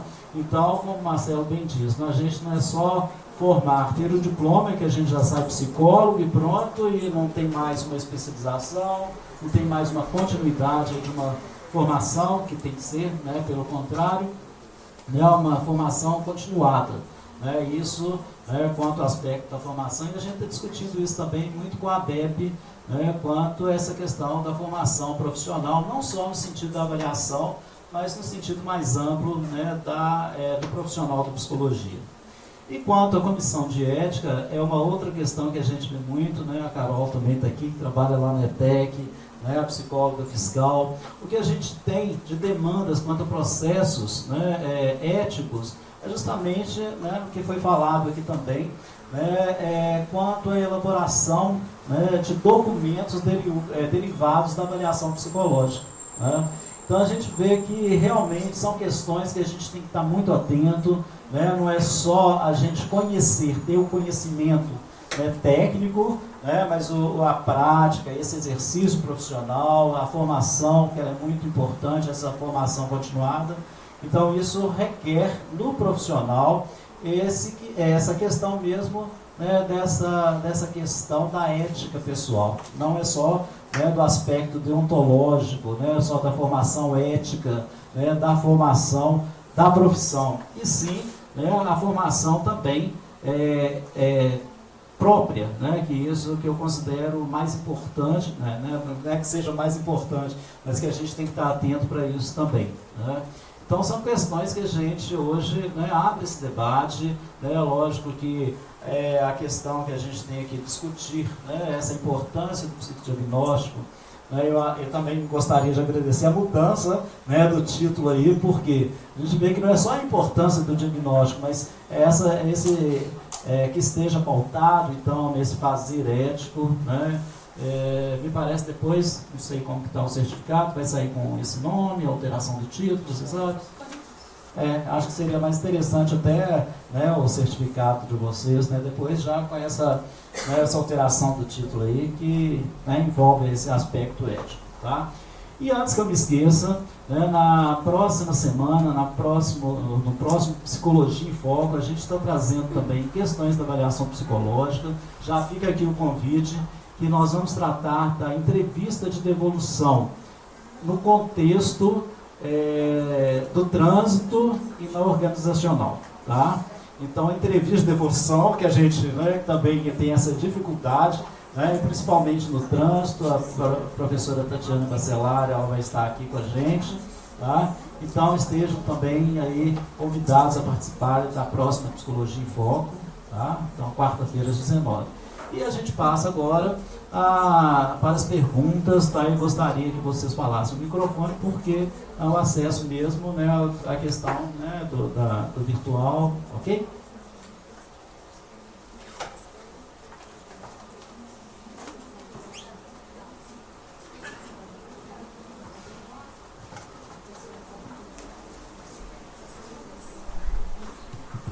Bom, parabenizar os colegas, né, por trazer o tema, né, de grande importância, eu acho que na formação do psicólogo, né, e ressaltar, né, alguns pontos que vocês colocaram, que às vezes a gente percebe que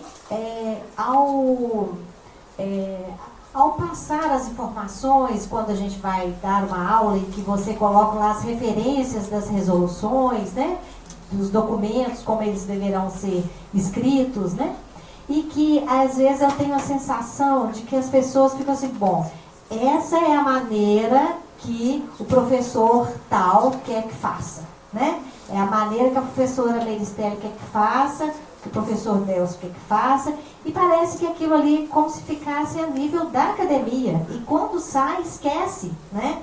Então, assim, eu estou fazendo o psicodiagnóstico, o laudo do psicodiagnóstico, é lá daquele estágio, daquela disciplina, né? Então, como se fosse um trabalho acadêmico, né? E saiu dali, esquece como faz, né? Então, assim, várias vezes eu tive a oportunidade de alunos que foram alunos meus em estágio e que diz, Lênia, eu fiz aqui um relatório, você pode dar uma olhadinha? Mas esqueceu completamente, né, das normas, né, como que deve ser feito, né? Então, assim, de reforçar a importância, né, que eu acho que a partir do momento que essa resolução foi colocada, foi um marco que fez uma diferença, né, para o reconhecimento do nosso trabalho. Então, essa resolução, ela deu o passo a passo para padronizar, né, esses resultados, né, de processos de avaliação psicológica, né? Então, acho que é importante a gente lembrar, né, que não é uma questão acadêmica, né, é uma questão profissional mesmo, né? Então, foram muitas questões, né, que vocês trouxeram, importantes, né, a questão ética e principalmente de que o psicodiagnóstico, na verdade, ele vai agregar conhecimentos, né, adquiridos aí ao longo da própria formação, né, do desenvolvimento, da psicopatologia, né, e de várias outras disciplinas. Ele agrega, ele exige que o aluno conheça, né? Eu queria comentar, você está trazendo, que também acho importante, porque realmente essa resolução trouxe um norte, né, para a gente em termos de como elaborar esses documentos, né? Mas ao mesmo tempo eu coloco para os alunos assim, a gente não pode ser também assim super rígido, tem que ser exatamente conforme está ali. Significa sim que a gente tem que ter ali no documento aquelas partes que são fundamentais, né? Então tem gente que fala, por exemplo, assim, eu começo dizendo quem está fazendo o laudo. Tudo bem que você comece, como está lá na resolução, falando de quem fez, para quem está mandando, desde que isso apareça no seu laudo, né? Se está isso lá no começo do laudo, ou se está lá no final, quando você assina o laudo, o importante é ter quem fez, né? Então, lembrar de quais são esses pontos fundamentais. É lógico que cada um vai dar um colorido pessoal às vezes. Eu, por exemplo, em todo laudo que eu faço, eu coloco uma advertência, que a gente até fez aqui no conselho, né? Ou seja, todo mundo que está lendo aquele laudo está sobre a questão ética, né? Estamos falando de uma pessoa e, portanto, tem os mesmos deveres éticos de ter o sigilo das informações. Tem laudo que não tem isso. Não quer dizer que é errado. Mas significa assim, é um a mais que você pode pôr porque você acha que aquilo é super importante, né? Tem gente que ao invés de, por exemplo, eu trabalho com os meus alunos, conforme eu falei, né, colocando assim, cada técnica, então, na entrevista, né, no HTP, no Rocha, no Palo, quer dizer, o que cada técnica falou. Tem gente que já faz de uma forma mais dinâmica, já construindo todo um saber diante dessas técnicas. Isso é uma forma particular. O importante é você trazer esses dados. O que não pode é laudo que só fala de entrevista, né? Então, sim, traga o máximo de informações claras, o suficiente para que quem esteja recebendo vai entender sobre esse sujeito. Queria complementar isso que Gislene está trazendo, que a gente nota realmente no trabalho com alunos na graduação é que o aluno está ali sob pressão, né, de um sistema de avaliação, com outras disciplinas. Então, esse esquecer, eu penso que quando nós nos formamos, nós terminamos a graduação e vamos para o mercado de trabalho, e que nos surge essa oportunidade de trabalharmos com psicodiagnóstico, com avaliação, ou qualquer outra área que estejamos, a necessidade é que vai nos levar a procurar aperfeiçoar. Cada cliente nos exige, né, que a gente possa estudar determinadas características de comportamento. Então, a necessidade da prática. Então, eu gosto muito quando o aluno chega na pós. Este é um aluno que percebeu que ele precisa se capacitar. Ele não está pronto, ele precisa se aperfeiçoar. Então, é a necessidade, a meu ver, que vai nos movimentar. E a gente tem que ter esse cuidado com a formação teórica, com a fundamentação teórica, com o exercício da técnica, porque a testagem psicológica, a entrevista é o exercício da técnica, e com realmente a minha formação pessoal. Às vezes, para além da psicoterapia que eu vou fazer, da análise, eu também procurar uma supervisão de trabalho, porque realmente, tão envolvidos que estamos, a gente ouve uma versão da mãe, a gente ouve uma versão do pai, daí a importância de que numa entrevista inicial, o casal, os pais estejam presentes. Porque se vai só a mãe, a gente vai comprar essa versão dela. Então, é muito importante. Então, permanentemente lendo. A gente que trabalha com criança tem que saber o que a criança gosta de assistir, o que ela brinca, o que ela brinca. Não é? Então, a gente tem que entrar nesse universo, sim, para compreender muito do que ela traz de interesse, do que ela traz de dificuldades, né? Como que é o universo dela. Hoje a gente tem muitos adolescentes absolutamente vivendo no mundo virtual. Eles têm muito pouco de habilidades sociais, porque eles estão muito restritos a essa convivência social. Isso é uma outra questão, né? Outra discussão. O Délcio, quero aproveitar, o Délcio falou do EMAP, que é o Encontro Mineiro de Avaliação Psicológica, que é um encontro que já vem sendo realizado por um grupo de professores da área de avaliação psicológica há muitos anos, da qual Gislene já fez parte, Délcio faz parte há muitos anos da organização, e a partir de 2015 nós fundamos a Sociedade de Avaliação Psicológica de Minas Gerais, que foi idealizada por um grupo de professores que já organizavam o EMAP. E no próximo ano, o EMAP acontece do dia 2 a 5 de maio. E eu os convido a participar do encontro, porque nós vamos ter convidados, além de convidados brasileiros, da melhor qualidade, pesquisadores da área de avaliação psicológica, nós teremos convidados internacionais que vão trazer novidades da área no que se refere à personalidade e inteligência. Então, quero convidá-los a participar do EMAP e se associarem também à SAPSI, que é a sociedade, sapsimg@gmail.com. Lá vocês quiserem, quem quiser se associar, pode mandar um e-mail para nós.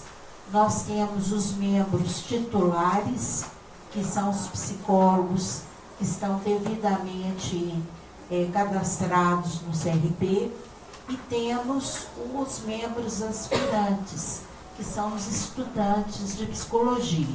Teremos muito prazer em tê-los como sócios da nossa sociedade, que está em fase de consolidação, que precisa muito do apoio de todos que estão aí trabalhando na área de avaliação psicológica, ou psicólogos que se interessam, tá?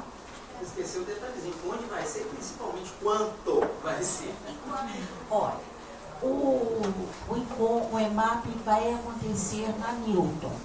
Este ano, no próximo ano, é a Newton Paiva que irá sediar o EMAP. E o quanto ainda estamos definindo, mas assim, quem se associar à SAPSI vai ter um desconto muito bom. A nossa anuidade para psicólogos, para membros titulares, é 15% do salário mínimo, ou seja, R$ 140 ao ano. O estudante, R$ 46 a anuidade. E nós estamos promovendo eventos, organizando a Semana do Psicólogo, que provavelmente será lá na Newton. Vamos dar cursos também em setembro, e o nosso site entra no ar a partir de agosto, e nós traremos todas essas informações, tá? No nosso site. Coincidir o horário com a livraria de psicólogo, porque eles também vão fazer semana do psicólogo. É junto, nós vamos organizar juntos. É uma parceria, tá? sapsimg@gmail.com. Bom, gente, nós vamos fazer agora uma rodada de perguntas aqui, tá? Quem tiver perguntas fazer, e depois a gente passa para as nossas considerações. Boa noite, meu nome é Hanna, vou fazer pergunta dos dois. Marcelo, quando você colocou no slide que tem que ter 5 técnicas para um psicodiagnóstico, quando eu fiz na faculdade, eu tive que aplicar um teste, mas na verdade eu só apliquei um teste e fiz 3 entrevistas. Eu estaria fazendo errado, a faculdade estava nos ensinando errado, porque o teste não indicou nada. Mas se você tivesse indicado, seria uma forma errada de estar usando, de estar aplicando o teste, não de aplicação do teste, seria uma forma errada de estar ali orientando, né, nesse sentido. Hoje em dia, o TDAH virou um conceito muito saturado pelas escolas. Todas as crianças que vêm para o psicodiagnóstico já vêm com uma orientação dos professores de TDAH. Na sua opinião, você acha que seria um motivo de, vamos trazer um defeito para a criança, de vez ela ser considerada uma criança normal, que às vezes é da própria idade? Aí seria um motivo, assim, da gente colocar como, vamos caçar uma doença, desculpa se levar para o lado generalizado, de colocar mesmo um diagnóstico para tentar amenizar por que a criança é daquele jeito. Obrigada. Hanna, em relação à sua pergunta, entrevistas a gente pode fazer quantas a gente achar necessário, né? Pensando só naquela história que tem que ter princípio, meio e fim, e não pode prolongar excessivamente, né? Às vezes até 3 entrevistas são necessárias, né? Agora, a gente basear um psicodiagnóstico em apenas um teste, eu acho que fica comprometido a sua avaliação, né? Mesmo que esse teste seja o ROCH, né? Então, lógico, se era uma questão só da personalidade, Olhe lá, né? Era da inteligência. Pois é, então eu acho que são questões para você pensar, né? Quando você tem uma demanda específica, por exemplo, eu quero que você avalie a inteligência, e aí você trabalha, por exemplo, com as entrevistas e só a questão da inteligência, você está respondendo a essa demanda específica da inteligência. Quando a gente pensa num psicodiagnóstico de uma forma mais genérica, a gente vai avaliar todas as questões da personalidade, não vai ficar preso só à questão da inteligência, né? Às vezes a gente recebe demanda específica daquele teste, do Rocha, por exemplo, quando é questão mais de transtornos mentais, por exemplo, como também da escala Wechsler, ou quando a pessoa pede assim, eu preciso que você me dê a capacidade intelectual, né? O coeficiente intelectual do sujeito, porque eu preciso disso para uma questão de curatela, e que vai exigir, inclusive, a questão do CID. Se não tem o QI, não vai ser possível. E aí está, inclusive, a questão de você decidir. Qual teste de inteligência? Qualquer um vai dar o QI? A gente sabe que não, né? Então, você já tem que direcionar para o teste que vai dar esse QI. Ok? Ficou claro? Considerando, neste caso, que eu posso avaliar a inteligência, mas é muito importante também avaliar as repercussões que isso tem do ponto de vista emocional, né? Nós não somos só inteligência. E quando há alguma limitação, isso tem uma repercussão emocional. O sujeito já tem experiências de fracasso, de baixa estima, isso tem que ser relevado, né? Então você tem que ler até o que motivou isso, né? Então, para fazer uma análise com maior compreensão. Com relação ao TDAH, de fato, a gente que trabalha em escola hoje, o TDAH está na moda, né? Então, às vezes é dito até que é necessário colocar Ritalina no filtro da escola, né? Tamanha a quantidade de alunos que a gente tem hoje com esse diagnóstico. E a gente tem que compreender que é um transtorno, não é uma doença, né? E o que caracteriza o transtorno é a frequência dele, e a gente recebe com esta queixa, mas a gente tem que ter esse olhar de quem é esse sujeito, que repercussões, é uma questão de ordem mesmo, atencional, ou é motivacional, né? Eu acho que a gente tem que ter uma leitura maior dessa situação, desse quadro. E não ir simplesmente pelo rótulo. Evidentemente que você tem que usar o instrumental para poder clarear isso, as provas do RISC, e ler esses resultados do RISC e de outras, da conjugação com memória operacional, para poder, e como que, do ponto de vista emocional, essa criança está, para você poder formular essa hipótese e encaminhar para um neurologista, um neuropediatra, para a confirmação do diagnóstico. Porque, pela Organização Mundial de Saúde, é o neurologista que vai formular o diagnóstico. E, no nosso país, os neurologistas fazem isso, às vezes, num período de 30 minutos, enquanto na França são horas, né? 26 a 28 horas para chegar ao diagnóstico. Ele tem que ter várias consultas para formular. Então, a gente tem que ter mais cautela com esta questão, a meu ver. Eu acho que está havendo um certo abuso em relação a isso, né?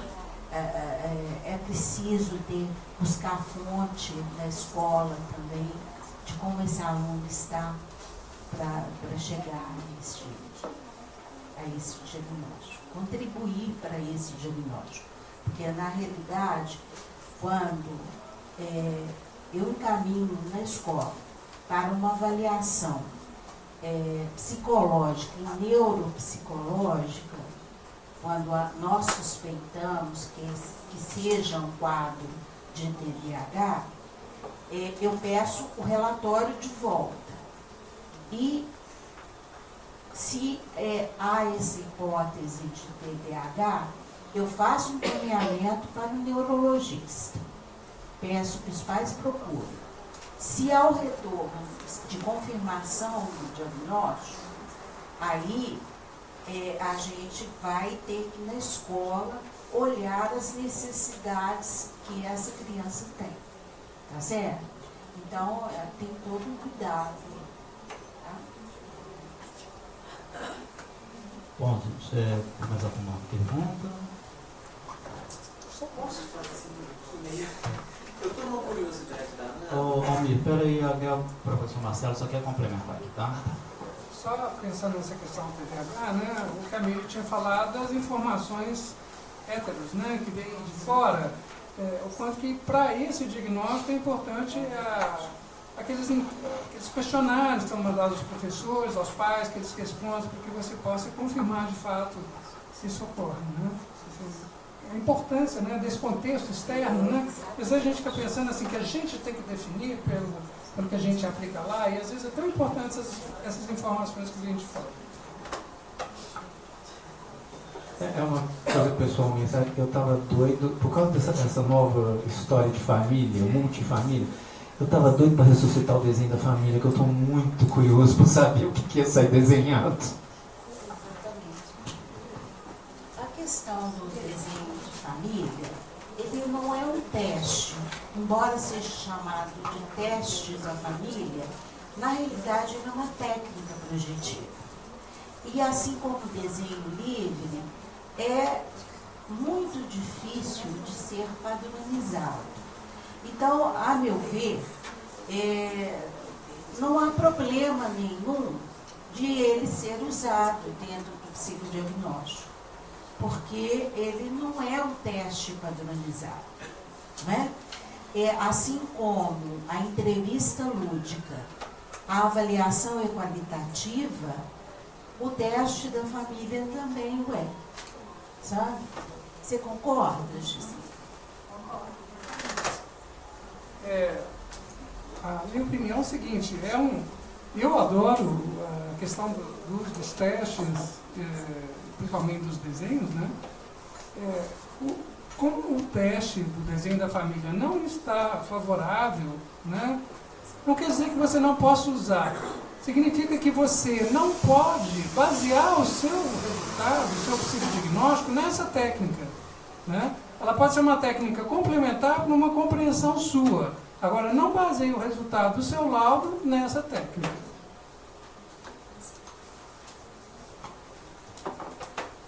Ok? Mais alguma pergunta? Tá.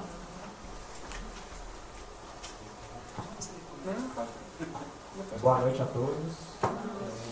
Muito bom estar aqui, discutindo uma questão tão importante. Eu queria levantar, eu estava conversando inclusive com o Marcelo antes de começar a palestra, em relação ao psicodiagnóstico de deficientes visuais. A gente sabe pela literatura que tem poucos testes e instrumentos para avaliar. E como que fica o fazer ético nesse caso?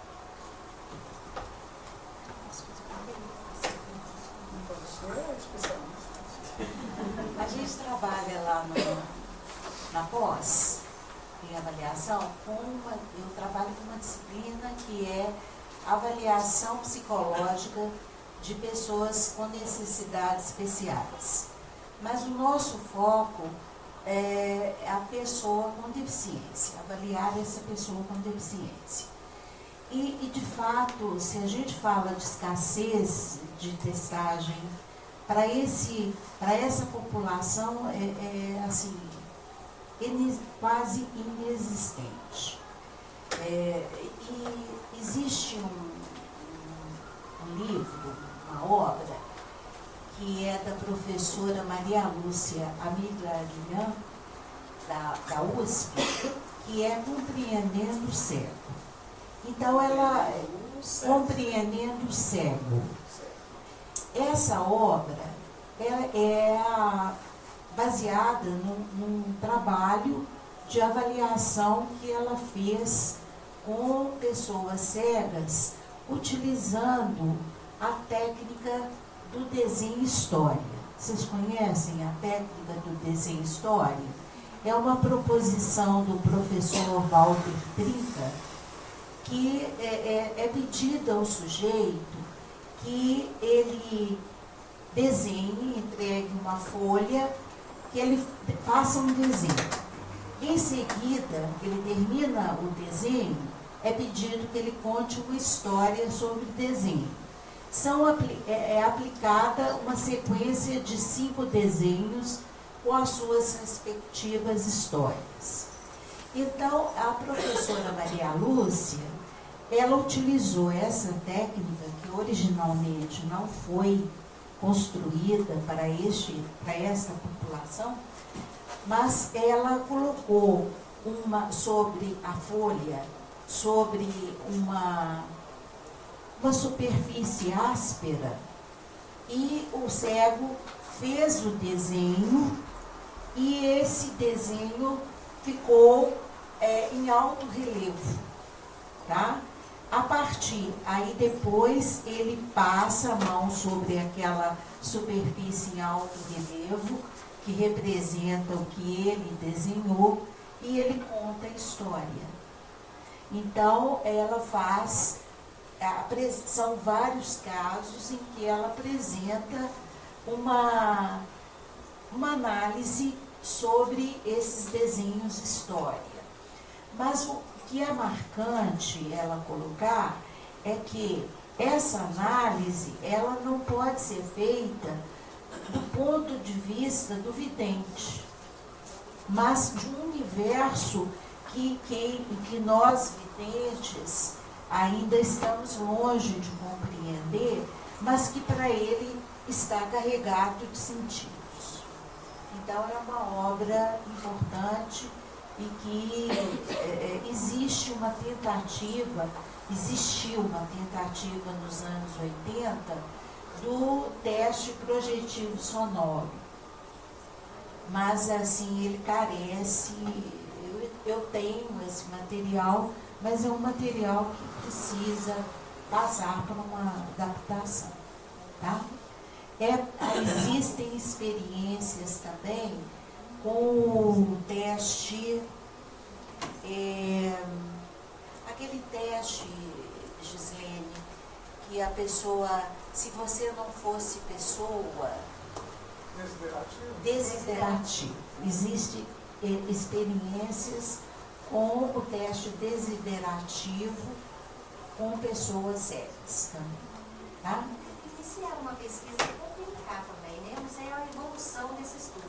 Existe publicar para cegos, né? Mas ele chegou a finalizar, Delcio, esse estudo?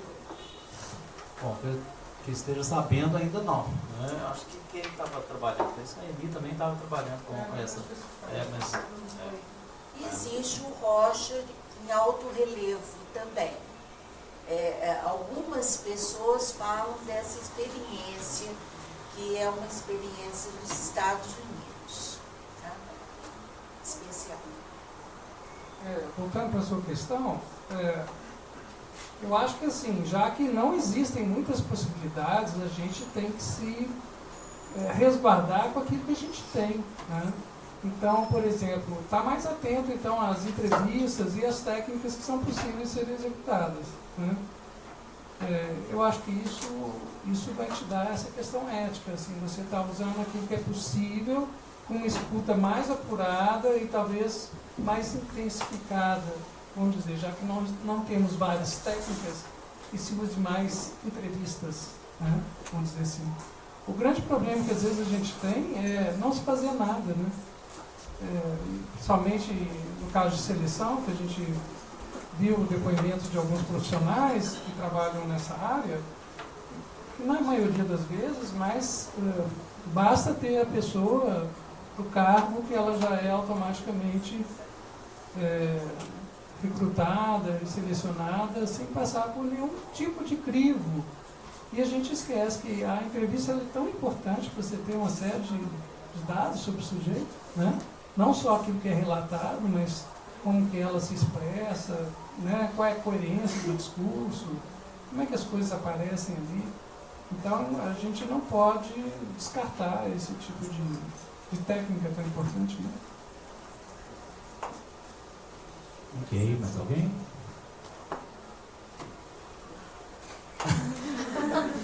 Eu queria só fazer um complemento. A Meire trouxe a questão do Alcampo, né, para quem gosta de atendimento infantil juvenil. E eu queria também trazer duas outras grandes autoras, né, que na minha formação foram muito importantes, que é a Françoise Doutor, não sei se vocês conhecem. Ela tem uma parte brilhante, que é um prefácio que ela tem no livro da Manoni, que é a primeira entrevista em psicanálise, né? Então, quem gosta e puder ler, é super bacana. E a Manoni também, que traz estudos muito interessantes a respeito disso.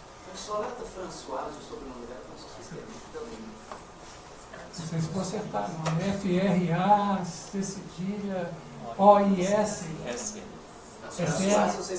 Doutor, D-O-L. Doutor, aquela? Aquela. Isso é só do século passado. Bom, gente, chegou aqui um comentário, né, pelo Facebook. Peraí, tem que colocar o óculos. Do Yuri Derkian. Ele dizendo, né, que é uma lição valiosíssima, que meus professores trabalham bastante para nos ensinar, que o psicólogo não tem as respostas prontas para tudo. No processo terapêutico, as coisas são construídas na relação. Na avaliação psicológica, isso não é diferente. O teste nos traz algumas informações, mas sem a interpretação correta desses dados, faz da técnica uma técnica inválida e sem veracidade, né? Então, agradecemos aí a contribuição do Yuri. Queria complementar da importância da avaliação psicológica, do psicodiagnóstico na nossa prática, porque conhecer o sujeito para podermos tratar dele é fundamental. A avaliação nos dá norte do que precisamos fazer, do que esse sujeito necessita. Então, eu acho muito a pretensão a gente receber o sujeito e já começar a trabalhar com ele em psicoterapia. Eu acho que a avaliação nos dá essa possibilidade de conhecer, de entender o sofrimento dele e do que ele necessita, né? Embora esse comentário do Meristela seja muito preciso, né, mas na prática a gente vê muitas vezes que isso é quase descartado, né, que não dão tão valor aí nessa questão do psicodiagnóstico, né, da gente trabalhar primeiramente essas questões que são pertinentes ali a esse sofrimento, para que depois a gente consiga de fato, né, estabelecer um trabalho adiante, né, mas que deveria, né, ser dessa maneira, né, que eu acho que isso aí também é uma mudança que a gente tem que ter, né, de paradigmas quanto à questão de um atendimento psicológico, né, que eu acho que aqui, se a gente puder pelo menos estar atento a essas questões, já é uma grande contribuição, né? Bom, gente, mais alguém?